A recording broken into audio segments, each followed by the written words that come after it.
Exactly. All right. Welcome, everyone. Good morning to Accuracy in America. I am Don Irvine. I'm joined once again by Brian McNicoll. Good morning. Hello, deplorables, drags, despicables, chumps, and dog-faced pony soldiers. That's right. And who knows what else will happen? What other names will still pick up along the way? We're about to get to a bunch more, Yeah. Anyway, I'm sure you're thankful that you're able to do this from home and not having to drive through what it looks like could be a messy day. I see the snow's coming down in my area. I don't know what it's really coming down outside now. Yeah. Yeah, it's fairly steady. I mean, it looks like it's wet snow at this point in time. I mean, it's to the grass, but not to the pavement yet. But nevertheless, snow in the DMV is, it'll create havoc. And within about an hour or so, we will have had more than we had all last winter. Is that right? Yeah, we only had like 0.4 all of last winter. I came here from Louisiana 32 years ago. In 8 of those 32 years, Louisiana had more, or where I came from, Shreveport, had more snow than D.C. Huh, that's full fourth of it. So, yeah, I don't know. I mean, I kind of, I don't think only thing that reminds me of these things is like, if like the Facebook memory or an Amazon thing that pops up says on this day 4 years ago or 5 years ago or 10 years ago, and then like it's snow covering my deck or whatever, and I'm like, oh yeah, that happened. But I don't know. Maybe it's just me. It's just my memories are like, all right, every year I just kind of move on. That's right. All right. We also are now down. So I think, I didn't adjust this one. So I don't know why I had 16 days until Christmas, but it's 9. Yeah. You know why? Because it still has the old date from last week on here. And son of a gun. Now look at this. I got caught live with the wrong stuff. For some reason, my printout has last week and not this week. All right.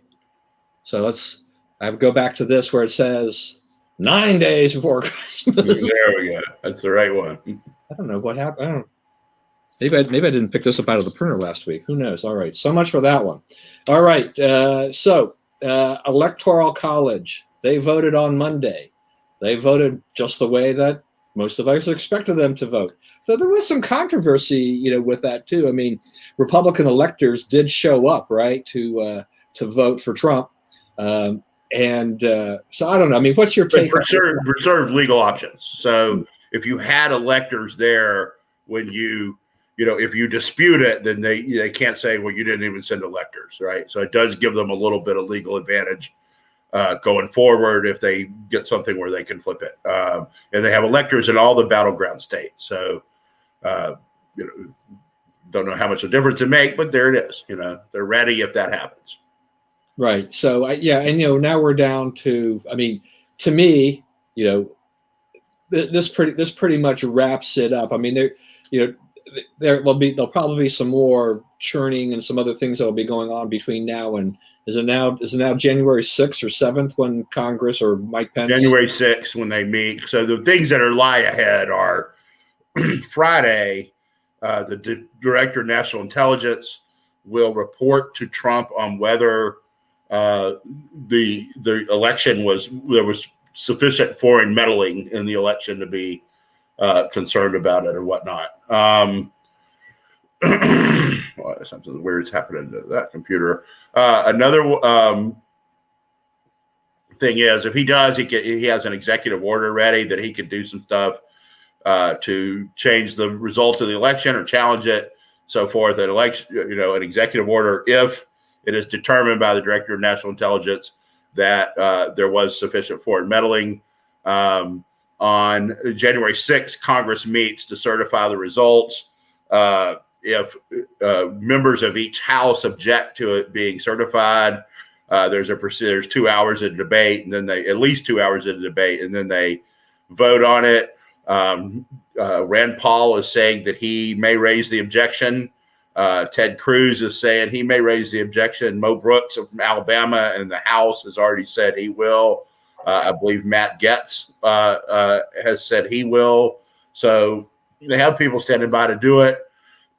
Supposedly there was a Republican caucus call among senators yesterday, and the leader McConnell said to not do this, to not raise this, to not object. The reward is there wasn't a lot of pushback on it, but there wouldn't be a lot of pushback on it, right? Because if you're going to do it, that's not the time to have that argument, right? So, I don't know how much he has on that. I believe that, some of what's going on now, though, righties are all upset with McConnell for both that and for saying after the Electoral College that, that means Biden won, right? But I think it's a set piece. He let the White House know what was coming.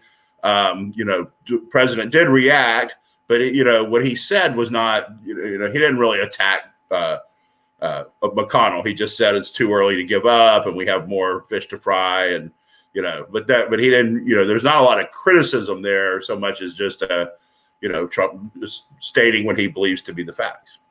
So let me ask you this, because I haven't looked at this, and you probably apparently have. In terms of the objections, is there a minimum number of objections that actually has to have? They have to have a certain number before they really even think about enacting that? Or if you've got a few people objecting, but out of a very large body, I think in the Senate it's one, and I'm not sure what the House number is. Well, I believe it takes only one senator to set this off, but it has to be objected to in both houses. Okay. So this could provide some interesting thing, but at that point in time, I don't know. It seems to be awfully messy. But well, here's the thing about it. If by January 6th, because they have, there's court cases, in Wisconsin yesterday, judge ruled that all these people that declared themselves unable to make the polls, that has to be reconsidered. Wisconsin, they also have an issue that that's still working its way through the courts about if you did not request if you didn't request a mail-in ballot, you shouldn't be voting by mail, right? Wisconsin's a state where you have to give an excuse. You have to give a reason why you need to vote by mail. That still needs to be adjudicated. It looks like in Arizona, they are impounding all the voting machines to do a forensic audit. I believe something similar is going on in Michigan. There's some movement in Michigan about this. There's some movement in Georgia about this, about looking at all those machines, especially before you set them up for the next election. Some questions about whether data has been wiped to avoid, scrutiny and so forth. So all that has to wind its way through the courts.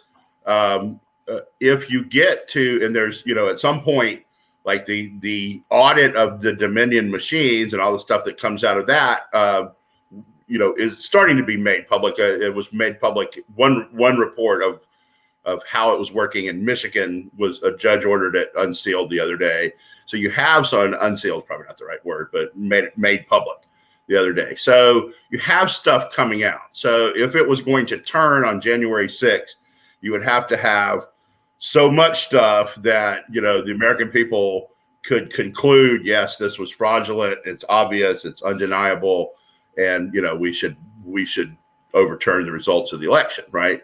Or make Trump the winner. It wouldn't really be overturning it because he would have won all along. But that's what they're up against. But you're going to need the stack of proof you're going to need keeps growing as the days go on. The chances of doing anything really are diminishing. But still, if they actually are going to take a look at the machines and do things, I think what you were just saying there too, though, it's at the very least it's preparation for the next election, the midterms and the presidential election, to make sure that things are really above board and they've got this down the way they need to get this down. Now you just mentioned too, one of the things that's on our list about Mitch McConnell getting attacked from the right. I do tend to think that there are a lot of conservatives who don't like Mitch McConnell. So it's, to me, part of it is like it is almost a knee-jerk reaction. So when he says something like that, they're going to go after him anyway. But yeah, I mean, I didn't see any like hardcore, like really vicious, mean attack or rebuttal really from the president about this at this point in time. I think you're right. I think it was kind of more of a set piece. At some point in time, I think McConnell and the Senate, U.S. Senate, they had to do something. I mean, how much longer could they hold on here and just not congratulate him or not, say, go to this extent?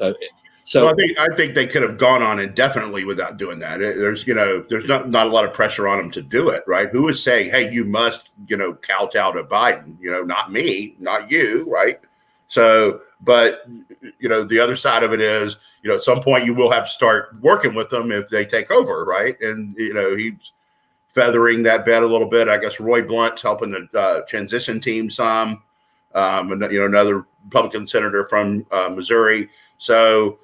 He's just setting the clock, right? And we shouldn't write too much into it. The burden of proof now is on the Trump's attorneys and so forth to produce the evidence. Right. I think that's very true with that. So, we also have, after the Electoral College vote, I mean, I think this is where Biden felt that he could now unleash himself a little bit more, was very critical of Trump and all these efforts on the election and everything like that. What are your thoughts about Biden? I mean, he hadn't really said a whole lot before then, but I think he decided, once the Electoral College vote was done, that was his opportunity.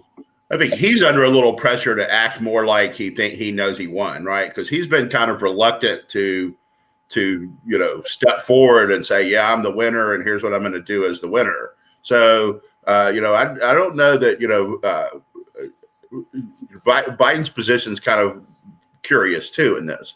So, and what he said wasn't all that severe either. It's just more of a, hey, stop doing this, let's move on type of thing, which is of course what he wants, because there is a lot of evidence and you don't want, you don't know which one is going to capture the American public and they're going to go, oh yeah, okay. But, so it's like, quit letting them talk and, on the danger of it might hit, you might hit that piece of evidence. You might hit the one that convinces everybody to change their mind. Yeah, I mean, it did seem that Biden was kind of hedging his bets just on that off chance that something would pop up that would, that could swing the election. That he didn't want to be on the record of having had all these declarations, beforehand and everything like that. Your friend Robert Pauley has chimed in and says that it makes sense for McConnell to prepare for the future. That's simple. I mean, I think that's right? I mean, he knows what's going to happen here on January 20th for the most part. He doesn't know whether or not he's got a Senate majority yet, for sure. He's pretty hopeful about it, but you kind of have to look forward. You can't just keep grinding your wheels here, just waiting for all these things to happen. So I think that's true in that regard. That leads us to also this, once again, the Georgia Senate runoff, as we've been talking about for quite a while. The race is still out there. I just saw, what was the number? It was something like 400,000 absentee ballots have already been requested. I think, maybe half of them or a quarter of them have now been returned or whatever. But what was interesting to me about this was that I hadn't really paid attention to how many absentee ballots, mail-in ballots, had been submitted for the general election. There were over 1.2 million in Georgia alone. I mean, Biden beat Trump, on the mail-in ballots by about a 2-to-1 margin, which kind of underscores this thing I've been saying for a long time. This mail-in balloting thing is, that is a bonanza for the Democrats. Right, and it's vulnerable to fraud. In fact, I think that's probably why they're so hot on the idea is you can there's several steps in the process to introduce fraud.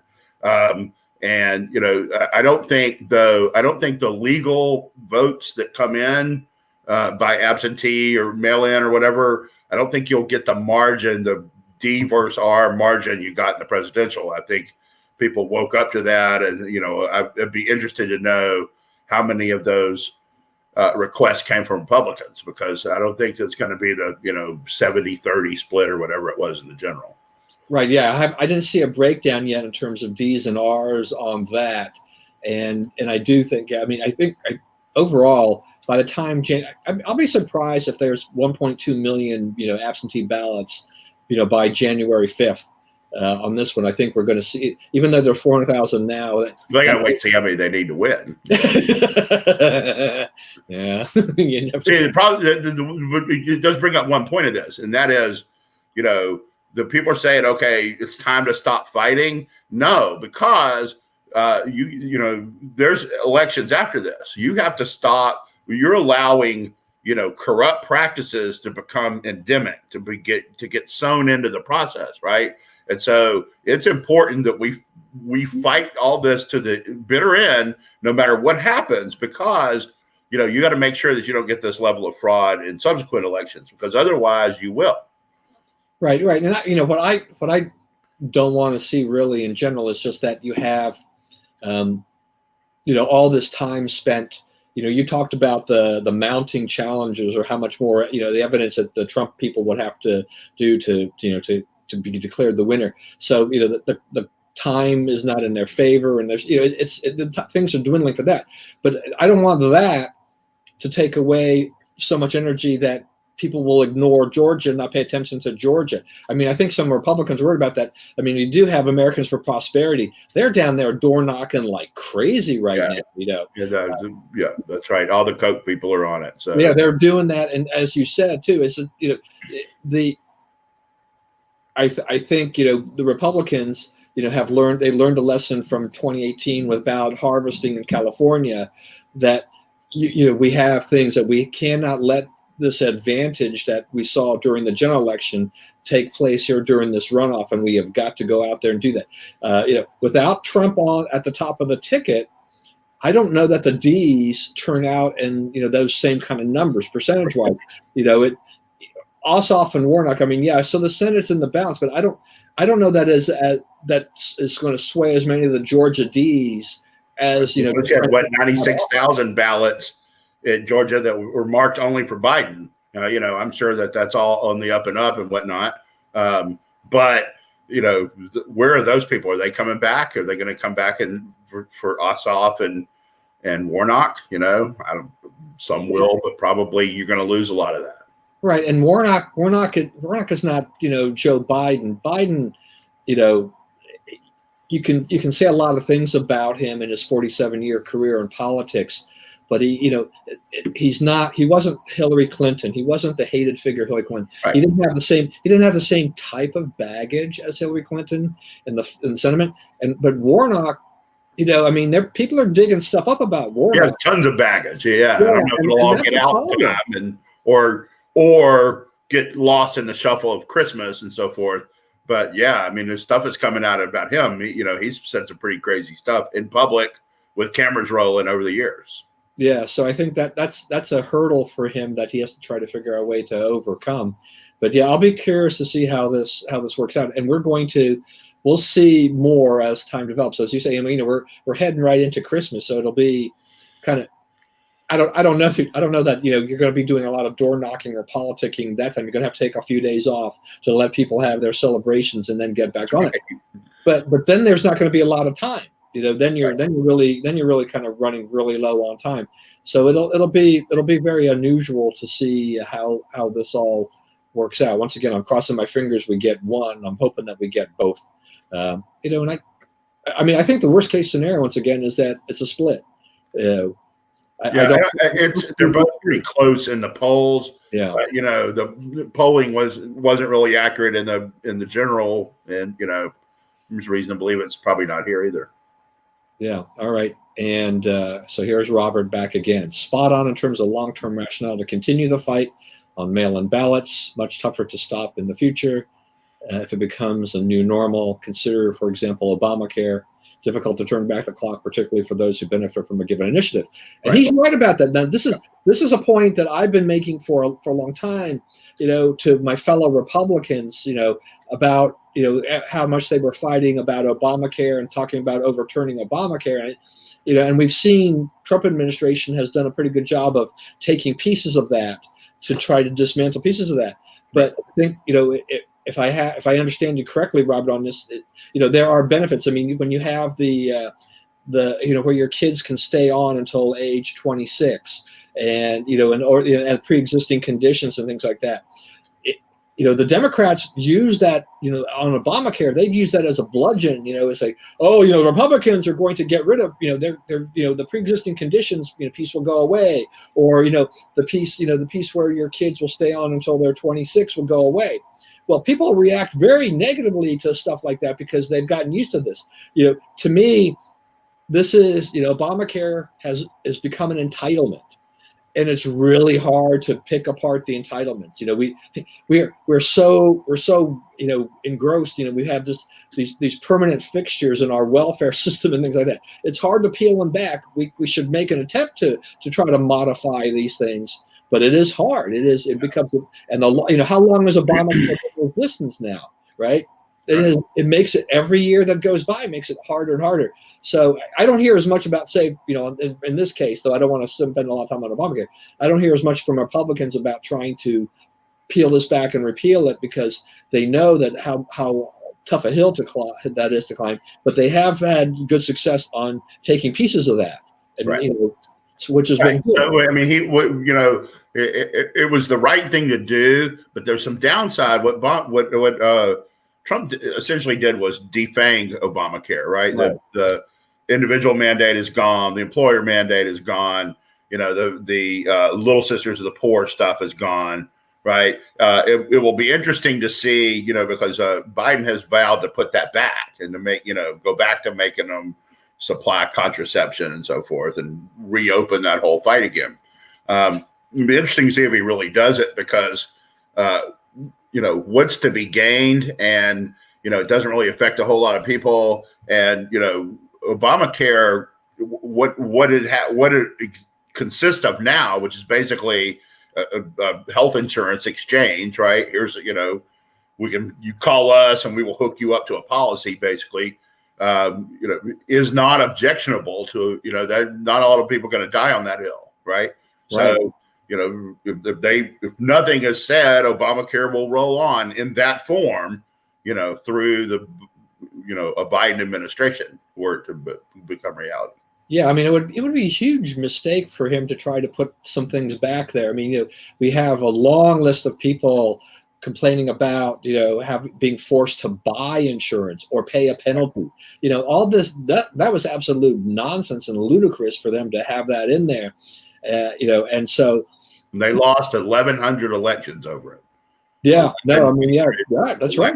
Yeah, they got slaughtered as a result of that. So if Biden is being advised by anybody remotely smart, they don't even touch that. Right. And obviously, unless Biden gets a unless he gets a Democrat Senate, if Republicans maintain control of the Senate, there's just a lot of stuff that's just, it's just going to hit a brick wall. Right. It's not going to go very far. We're not going to move a lot for 2 years. And then in 2 years, the House will be in danger of flipping. Yeah. I mean, anytime you get a guy like Steny Hoyer trying to tell Joe Biden, he says, "Don't take any more of my members." Yeah, that's right. They're legitimately concerned about what's going on. Matter of fact, I meant to check before the show to see if we had any more movement on those races in Iowa and New York that had 18 votes, separating them. I didn't go back and check on that. Some more study I need to research. I need to do afterwards on this. Electoral College. So I just want to get your reaction to this. I mean, I just thought it was just, I don't know, it was so Hillary. So she was an elector. She cast her vote, but then she blasts the Electoral College system. I mean, and I've seen some stories which I think are interesting in terms of, the Democrats have been complaining about the Electoral College, but Electoral College worked fine for them this time. It sure did. Right? Do they still want to make a big deal about abolishing Electoral College? Do they have room, just a leg to stand on? Well, I mean, it'll lose some steam as an issue because it didn't hold their guy back, right? Right. So, and you're going to hear talk about that. Whoever loses an election, we got to get that out of the way. That hurt us, and it's going to be one of those things. It's going to be a perennial, losers complaint. And since it's the losers who are complaining, they never really ever have the votes to overturn it, right? So, I mean, I think it will endure. So, does Hillary at this point? I mean, will she have some kind of informal or unofficial advisory role? You think in the Biden administration? Just put that out there. I Hey, look. don't. You know what? Here's the thing about it. It's like, what is to be gained by that, right? It's one of the most polarizing figures ever in American politics, right? A lot of Democrats don't like her. That was kind of something that worried me about this election was, there is a wealth of people in the country who did not like Hillary Clinton, right? And so they didn't really know what they were getting with Trump, but they were like, I'm voting against her, right? Biden, whatever you think of him, his image is as a nice guy, right? Who gets along with people and, can make stuff work, knows how the sausage is made, and so forth. It was a little easier to go against, if your natural inclination is to vote Democrat, it was a little easier to do it with Biden than with Hillary. Yeah. So here's Robert. He's been very busy. I'm feeding his ego by reading his comments. But anyway, so on Hillary will. I like this stuff. Hillary will insist on a massive stage at her funeral, so she will never ever have to step off. Probably been said before by somebody, but I love it. I mean, yeah, that's right. But what about? I think, but to answer your question, and I think Bob would agree with this. I think they've gone past the era when she's a significant leader in the Democrat Party, right? I think even the Democrats realize that her time has come and gone, and that's even with them electing a 78-year-old president. Yeah, I mean, I kind of wonder, the Clintons, until Hillary complains, I mean, the Clintons are largely out of the spotlight, right? And they crave that spotlight, don't they? I mean, aren't they missing this? I mean, to a certain extent. Her more than him. Yeah, probably her more than him. He's fine with, having fun and enjoying the life of an ex-president, right? Yeah. I have always, my view of them has always been, people want to join them together, and that's natural. They're married and whatnot. But, I've always looked at them as two separate players. And, as a conservative, Bill much more amenable to, my views than Hillary. So, I'm not, I think that she had a real negative image in the party. I think his image in the party now is as an elder statesman, he's closer to being Jimmy Carter than he is to where she is. Yeah, no, that's good. I like that. That I definitely can agree with. I mean, she is a lightning rod for criticism and everything on it. There's just the things that she has done. I mean, and just when she went to the private life kind of a thing, when she was giving those speeches and collecting all that money and all of that kind of stuff, and just like, well, they had all kinds of money from their book deals and all this stuff, but then all the rules. Remember all the rules about how she had to do this, you had to do this in order to get her to speak. Plus paying her gobs of money. I mean, it was just it was Queen Hillary. It was ridiculous. That. The other thing is, that should be remarked on, and because it came up recently, we had a chance to revisit this moment. But the day after Trump was elected, there was a giant women's march, right? And she was involved with that. And it was this whole, we're going to build an enduring political movement of women, and they're going to work for a women's agenda. They're going to put forth women candidates and so forth. None of that happened. That fell flat on its face. It doesn't exist. It never got any momentum, right? The second women's march was about 1/10 the size of the first. Right, it just completely went kersplat because, women like men, there's half of them are on the other side, right, or thereabouts. Yeah, I mean, if there's going to be a women's movement, it'll be from the Republicans after they got all those women elected to Congress. That's right. There's some amazing power and things going on there. It was interesting too because with those women elected, I saw a lot of articles written about Margaret Chase Smith. And going back to someone who is probably long forgotten by a lot of people in history, but it was an interesting perspective to think about that and her pioneering ways, things that she set forth to this day. But to see all these Republican women being elected was good too, because the Democrats, that's what they talk about, right? They talk about we have to get more women elected, we got to do all this stuff, get the minorities and all this, and Biden, he's been trying to put together this administration, trying to figure out how he's going to placate all the sides. I mean, that to me, with Trump, when he got elected, I mean, yeah, conservatives were hoping for certain things like this, but I don't recall, seeing necessarily a lot of coalitions saying you've got to put all these kinds of people into your cabinet. But when the Democrats get elected, when a guy like Biden, and particularly in this venue, in this era, right, who's a weak leader, all kinds of demands, and they're not happy with them in general. Right, because he's bringing back old Obama hands. I saw Gina McCarthy is coming back to do domestic climate policy. There's now a foreign and a domestic climate advisor. Right, and they're both the posts they're named to are not Senate confirmed, so they're kept away from public scrutiny. Right, our lawmakers, the people we elect, never get a voice on that one.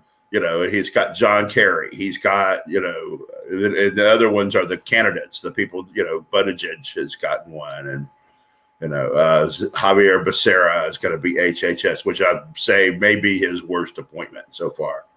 But you're going to have, it's going to be people that, Obama put the general in place that Biden wants to make for Secretary of Defense. So, you're going to have a lot of that kind of stuff going on where it's people that's not the BLM candidates. It's not the AOC candidates. There's not, it's pretty mainline Democrats. Yeah, I mean Susan Rice, who was another one put in a role where she doesn't have to be confirmed because the senators were pretty open about she would not be confirmed. Yeah, who was the woman? I think she used to be with the UN under Obama, and she's back. They're talking about Flournoy, bringing Flournoy back. Flournoy, yeah, too. Samantha Power. Yep, her, and so you've got there. I didn't look at the article. I remember seeing the headline, and but there was a report that some CNN reporter referred to him as Joe Obama now. Yeah, I mean, there's getting to be some frustration on their side because a lot of people who work for the candidate are not seeing any results. So let me ask you this though. I mean, but see, the thing about it is like there's no Biden doctrine, right? Biden's thing was I'm not Trump, right? So now when he gets in, it's like what kind of people you're looking for? Who knows, right? Because there's not a thing he wants to do. It was sort of just be president, which is sort of like what Obama ran on. I just want to be president, right. Not really like a list of stuff that I want to take care of. It's just sort of, be president. Right. So my question here is that, with you saying that, I mean, we really didn't have, I didn't know what Biden's doctrine was. I don't know if anybody really did. And I don't know how many voters really care necessarily, except for maybe the far left that was throwing their pot in there because they were hoping to get these cabinet appointments and things like that. But, with all this recycling of Obama era people, do you think that the people who voted for Biden, were they expecting something different in general, or would this not surprise them if you polled them? I think the people who a lot of them this is exactly what they expected and wanted, right? They just want it to be quiet and go back to being what it was, right? I mean, that's what a lot of there was a lot of upheaval with Trump being president, and a lot of people just voted against the upheaval. It's just just make this slow down, make it stop, and so those people are. They want hands. They want seasoned people that aren't likely to rock the boat. Just get us through the next 4 years without crashing. But then you have a wing of the party who they're like, we'll get in this and we'll get involved and we'll spend all our time and money on this, but we're going to want some people to shake things up. This is our chance to shake things up because it's unlikely. He's already said he doesn't really plan to think about being a two-term president, right? So, the 2024 starts next month, basically, right? So, there's going to be a lot of jockeying. There's going to be a lot of, which Democratic Party is going to run in 2022, which one is going to run in 2024 may be different. They may, more hard-edged approach in the midterms than in the general. In the general, you may see another, sort of general-looking candidate. What does Trump do? Does Trump, buy a network and blast at them all day long, or does he, sink into retirement? And what happens to the movement? What happens to those 75 million people that voted for him? There's a lot. What does the next Republican candidate look like? Is he or she a traditionalist, the Ben Sassy wing of the party, or the Trump wing of the party? Yeah. And right now it looks like the Ben Sassy wing could not win. Right? It looks like that's the descendant wing as opposed to the Trump wing. Right? But 2 years from now, 4 years from now, that could well be a lot different calculus. Yeah, I think 2024. People are definitely looking to see what will happen down there because of so many things that you discussed. But I think it's hard for we need to see what at least the next couple of years bring us to bring some of this other to crystallize this a little bit more. Is the Biden administration going to be just a replay of Obama's administration and keep the peace or whatever, just kind of move along and have try to be as non-controversial as possible, et cetera, whatever. But I'm kind of wondering how long the far left will stay relatively quiet before they really start nipping away. AOC, she's already come out and said we need new leadership. Chuck Schumer and Nancy Pelosi, and that doesn't cut it for her. So she's already agitating for that. That's not going to happen in this Congress. But she is out there continuing to do that. And the squad, there are a few more lefties in Congress there than there wasn't for this last Congress. So they're making slow incremental progress, though I think that at some point in time, they will hit a wall in terms of how far they can go with this anyway. Well, they're of the people who won for the Democrats, more of them are lefty. There are fewer Democrats in Congress, in the next Congress, than there were in the last one. Right, a significant amount fewer. So it's not, it remains to be seen on all that, and who wins that argument and how they do it, and where is the media on that? Because the media has nonstop 5 years of Trump bashing. Okay, if Trump is gone, then what's next? Are you going to actually cover Biden? Right? Are you going to actually point out what's going on? The first thing I hear is, about dogs and cats and whether to call his wife doctor and some pretty ephemeral stuff, right? But it's there's a few people out there starting to say, hey, what about this laptop and all this stuff, right? And now you have people on the left interested in bringing him down, right? Before they had no one on the left had zero interest in bringing him down. That's not true anymore, right? There'd be jockeying for those future elections.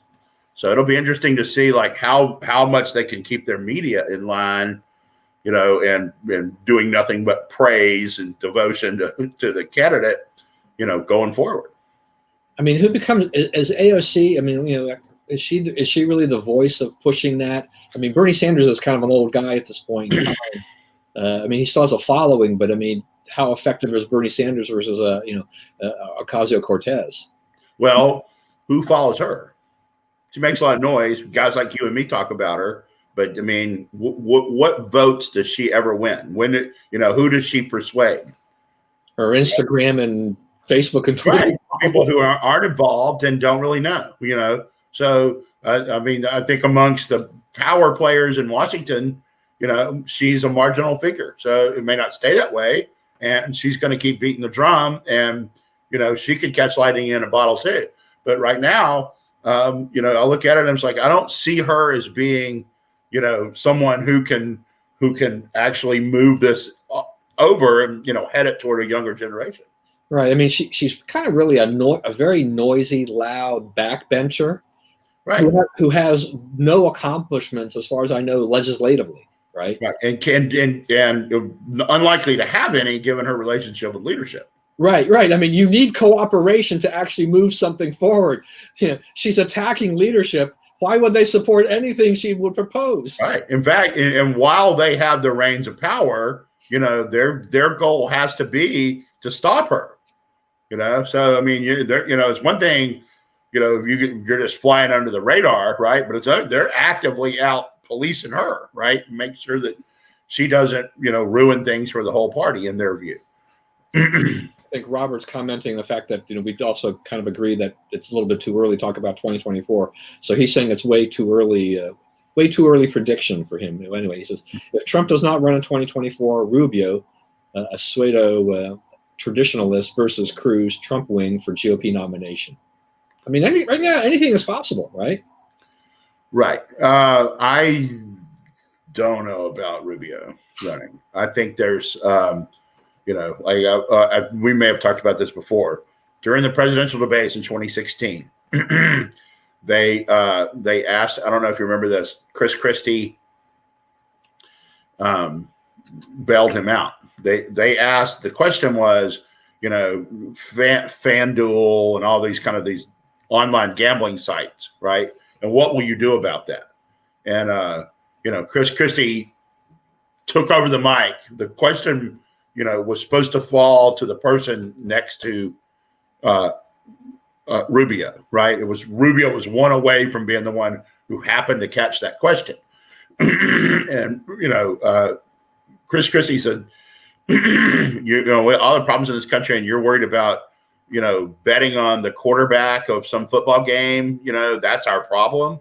Okay, that's a highly, defensible stance of gambling, right? That's the libertarian wing of our party saying, why are you meddling in my personal affairs? If I want to do these sanctioned bets and, states getting tax money off of it, what do you care, right? If that question had gone to Rubio, Rubio had, he had taken all this money from Sheldon Adelson to oppose any kind of online gambling or any kind of gambling outside of, traditional gambling properties, such as those that Sheldon Adelson wants. He'd have been in a complete box there trying to explain why, as a conservative, me alone on this stage, has to be against gambling, right? Because the rest of them were prepared to essentially say what Christie said about it.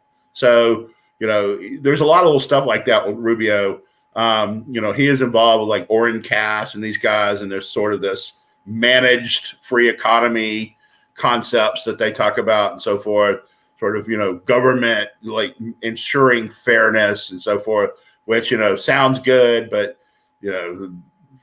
that's not, the market enforces fairness. You don't need government involved in that. So there's a lot of like people who take those kind of issues seriously, who would be very concerned about Rubio getting too close to power. That's a legitimate statement there. I mean, but I think just, as we've talked, I mean, it's really way too early to think about 2024 in terms of actually trying to make a real prediction. I mean, I think there will be if Trump does not run, there will be a lot of candidates, a lot of people vying for that. Right. And I think that Cruz, to finish the thought that Bob had, is Cruz is setting himself up to the extent that he possibly can to collect the Trump support, right? To maybe even get Trump to say Cruz is my man if Trump decides not to run. Yeah, and that's just, I mean, that if you're trying to do that, and you've got, the Trump support is out there, it's probably a smart move to continue to cater to that base. The Trump people have shown that they're fiercely loyal, and they'll fight and they'll turn out for you.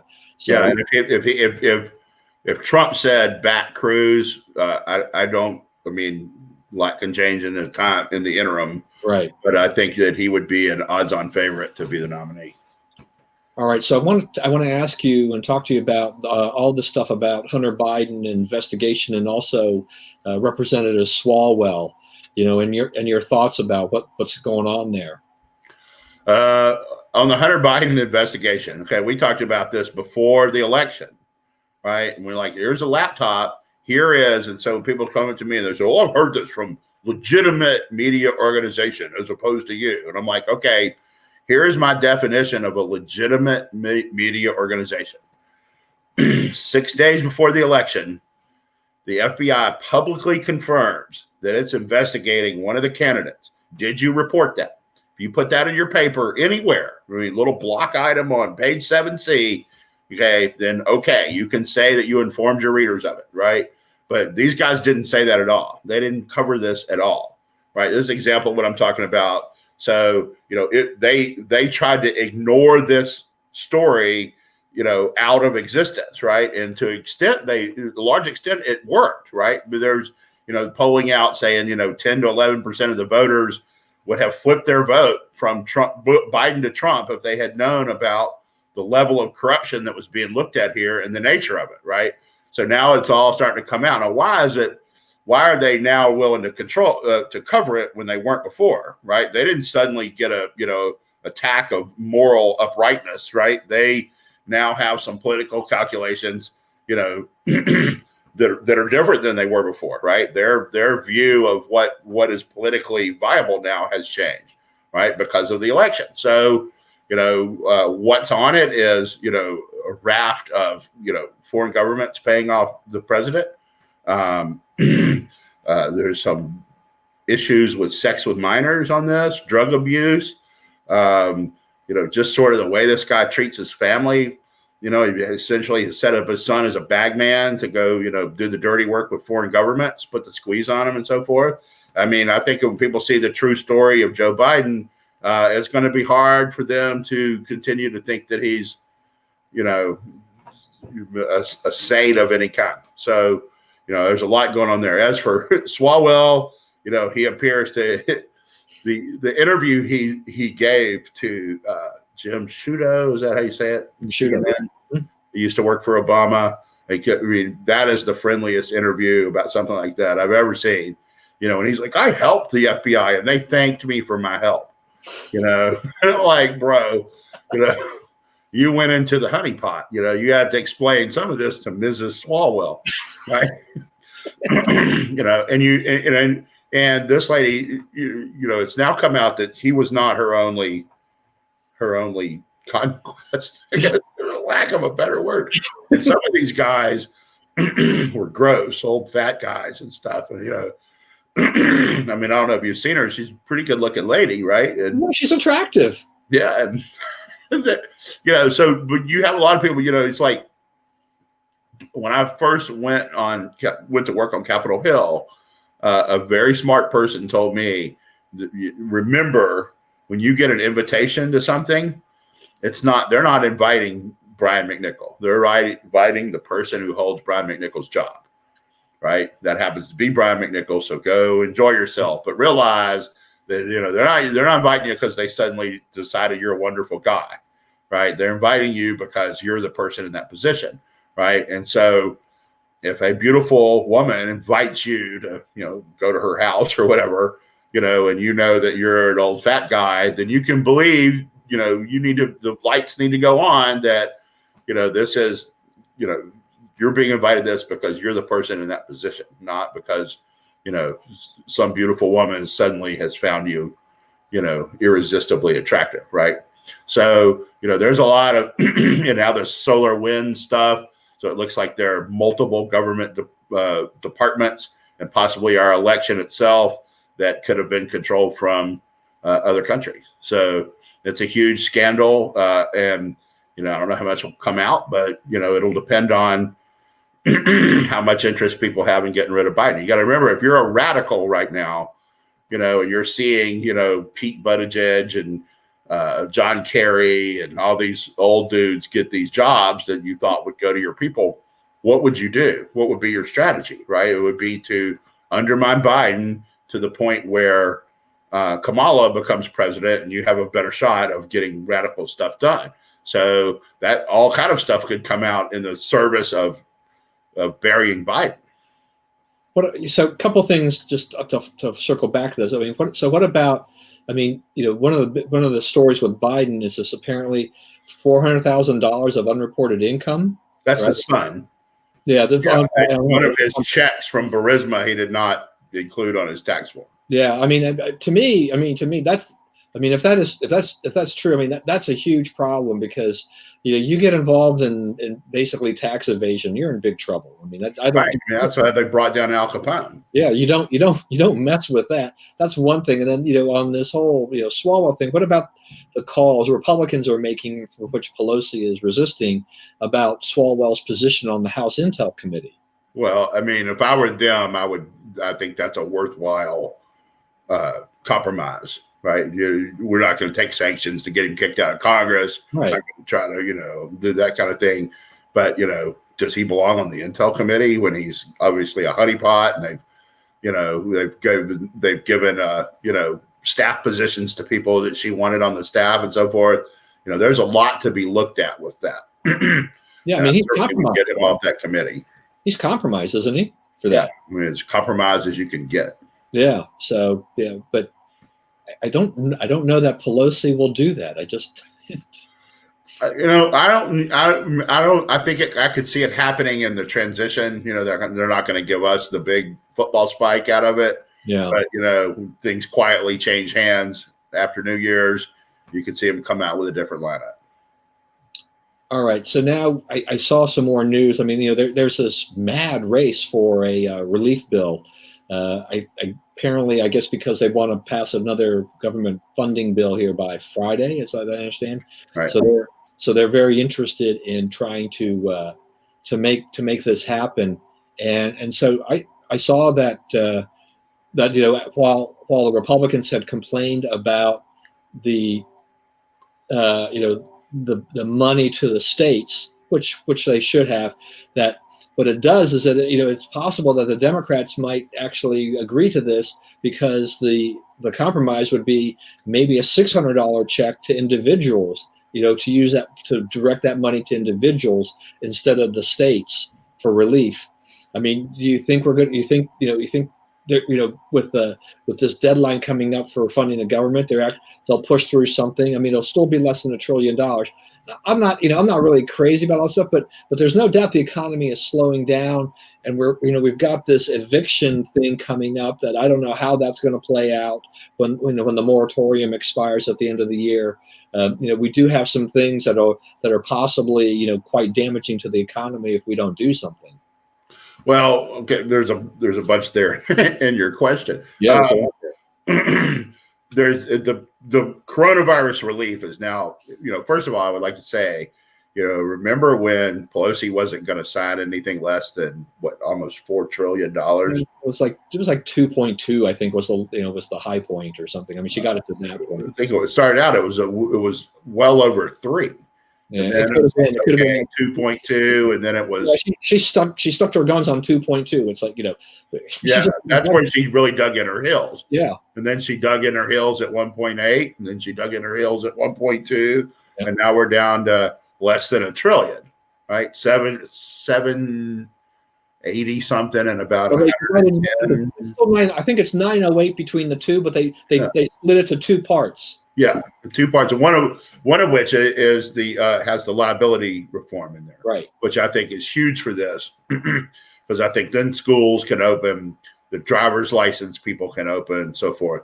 If they're worried about getting sued, they can't open, and it really stifles a lot of progress, right?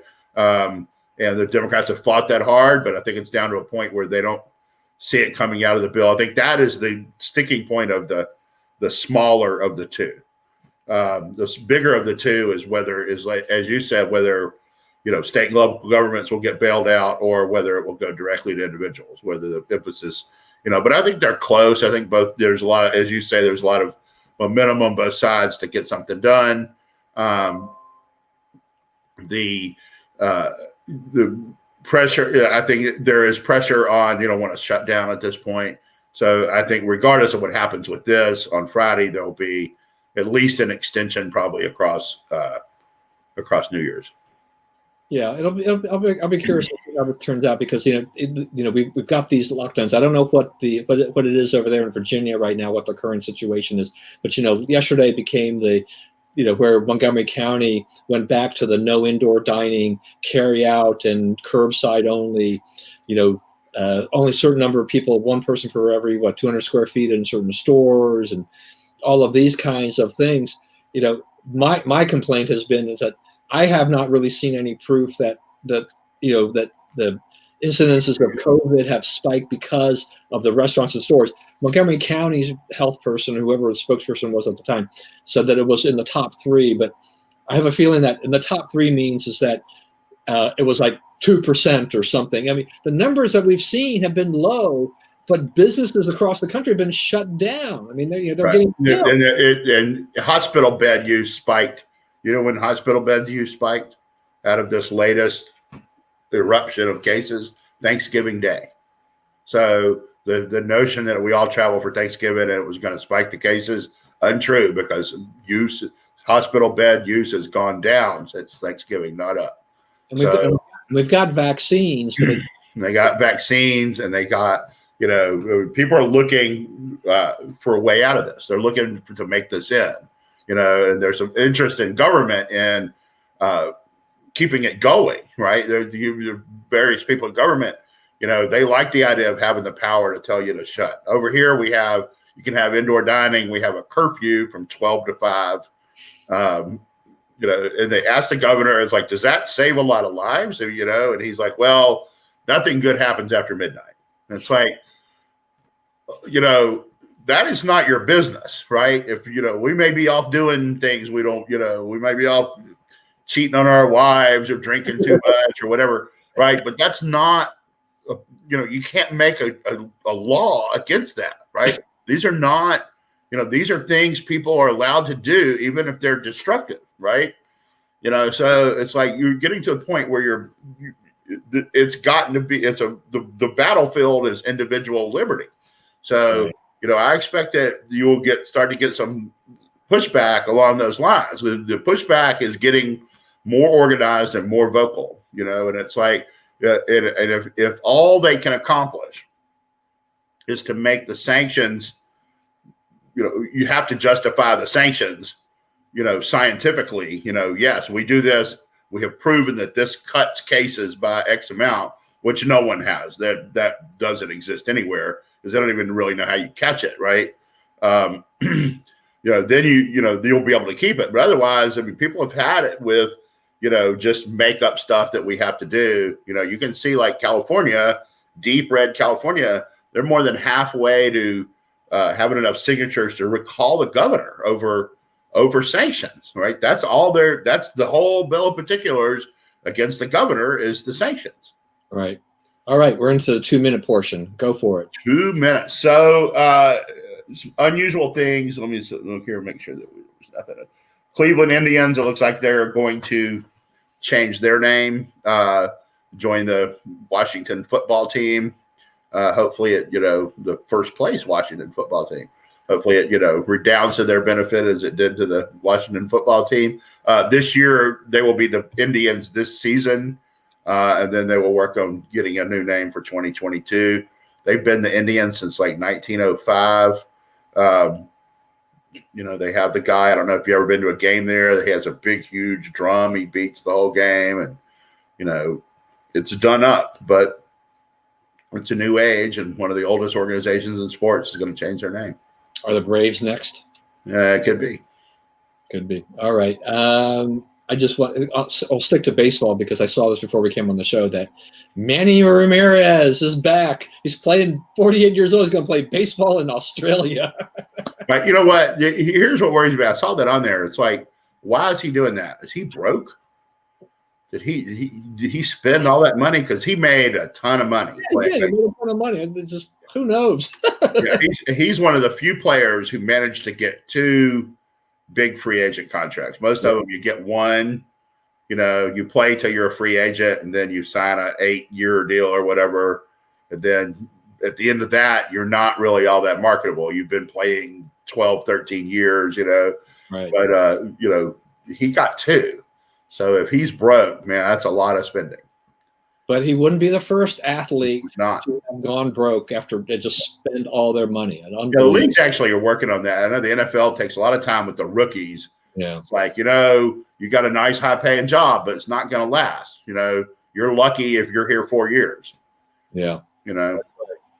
All right, folks. Thanks a lot for joining us. Thank your friend Bob there. He had a couple more comments I didn't get to read. You could read them later. But anyway, as always, stay safe and stay well. We have luckily we've got vaccines, arriving, in cities, and more. Hopefully, the Moderna vaccine will be approved, so we'll get the availability. Will continue to improve. Shame on the media for covering up Operation Warp Speed. I have to say that's part of my parting shot because it's working. We wouldn't have had it otherwise.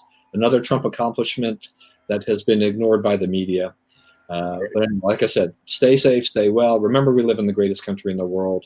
And as always, God bless America. We will see you again next week.